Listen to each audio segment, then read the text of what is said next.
Hey guys, what's up? It's me, Croft Studios here, and I'm here with a LEGO Ninjago minifigure showcase video. And in this video, I'm going to be showcasing all of the major LEGO Ninjago villains that have come throughout the story so far. So, I'm basically just going to go through each minifigure, show their designs and stuff, and maybe tell a little bit about them. So let's start out with our first villain.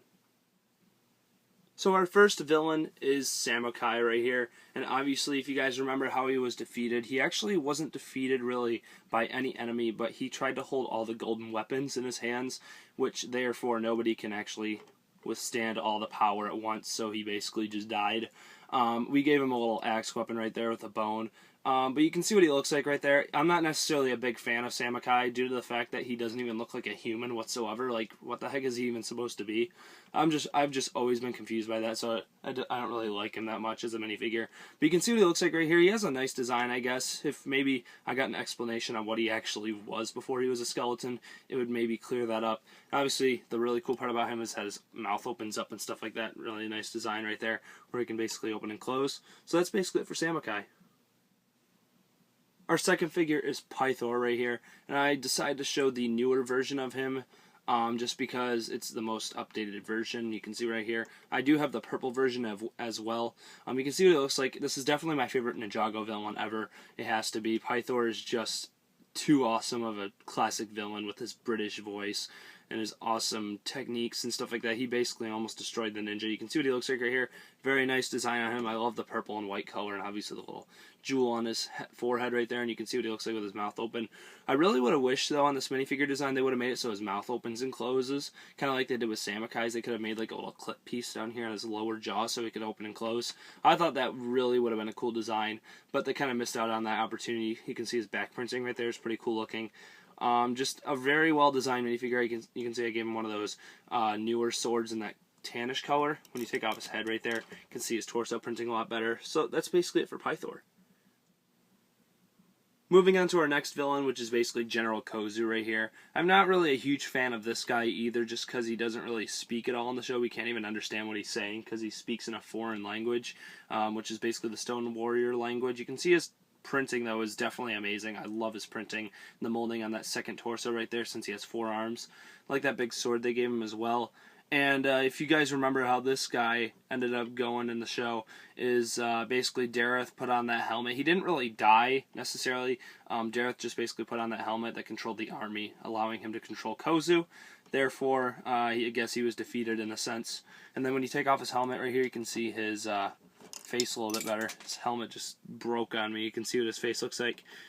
Just a very interesting figure. I really love the look of him. I just don't really like him as a character that much. But like I said, the design of him is absolutely outstanding.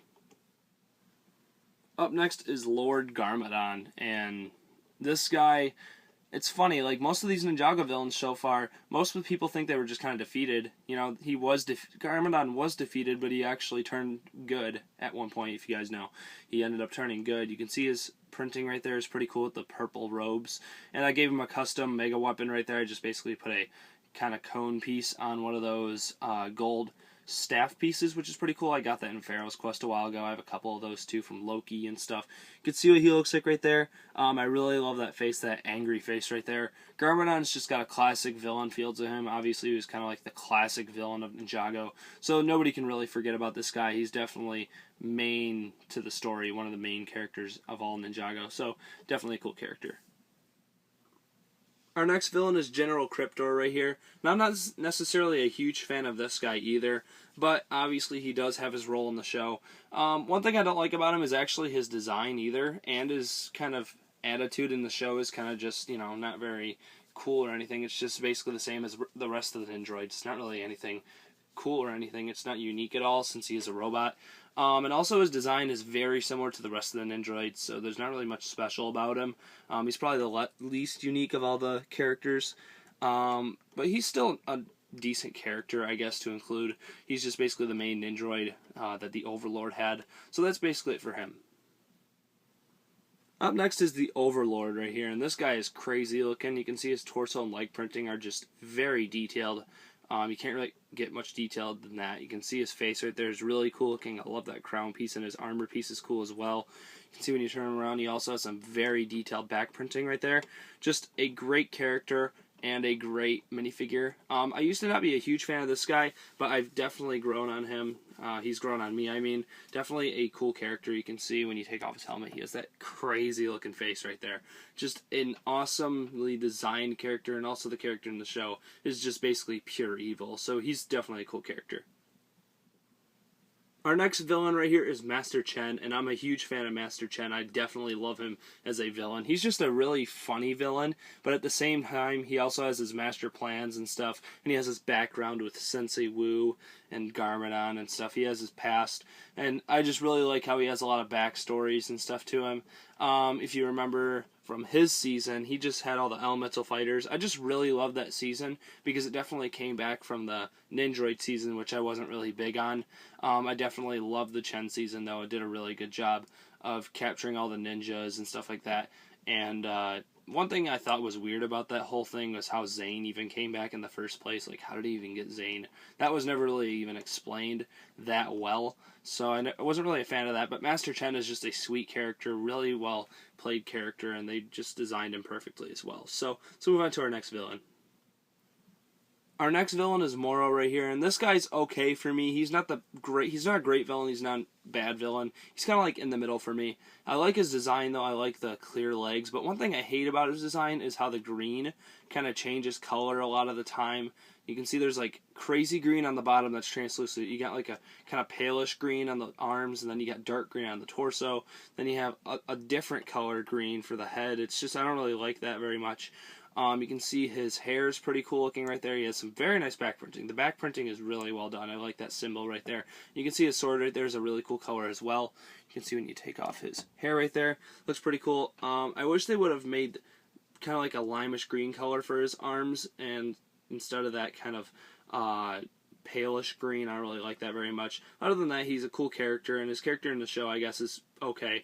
Not too bad. So let's move on to our next character. Up next for villains is Ninjago right here, and this guy is a great villain. He's very smart. He's also got a very cool attitude and stuff like that. Just the way he is in the show just is really deceiving. He's very manipulating. I really like that about a villain when they're manipulating. Same thing with Pythor. He's kind of like that too, except he's a little more see-through than Ninjago. Ninjago is just very hard to tell what's going on with him. He could be tricking you, he might not be. He just knows how to get to your head. That's one thing I really like about Ninjago as a villain. You can see he has that sword right there, which basically captures all the souls and stuff. And I really love the color scheme with him as well, that orange and kind of darkish green with the pirate look, and also that red molded into the orange at the bottom of his legs just is very superb looking. Definitely love the look of that. The torso printing and his printing on there is very well done. You can see his back printing right there as well. Very well done minifigure. Just design-wise, perfect, and even character-wise, it's very well done. So definitely a great villain. Our last villain is Sensei Yang right here, and this guy is okay to me, I guess, just like Mauro. He's kind of like a ghost and stuff like that, and obviously he owns the giant manor and stuff like that, but he's not really a great character to me. He's kind of just like a side cast character, not really main to the show. He just kind of got his own episode and stuff. He's not really important to me in any way as a villain. You see his backprinting right there is pretty cool. I just don't really like this character. He doesn't really seem that cool, and he's got kind of like some character flaws, such as, you know, having his students not even follow him and stuff like that. I just really don't like him as a character that much overall, and his design is kind of meh. You know, it's not really anything special. So that's basically it for him. Alright guys, so that's basically it for my villain showcase from these Ninjago characters right here. And I really want to do a video basically showcasing all the Ninjago villains. And maybe I'll do a video, updated one, if any more come out or something like that. Just tell me what you guys think in the comments below of this video. And I hope you've enjoyed it. Make sure to comment and subscribe.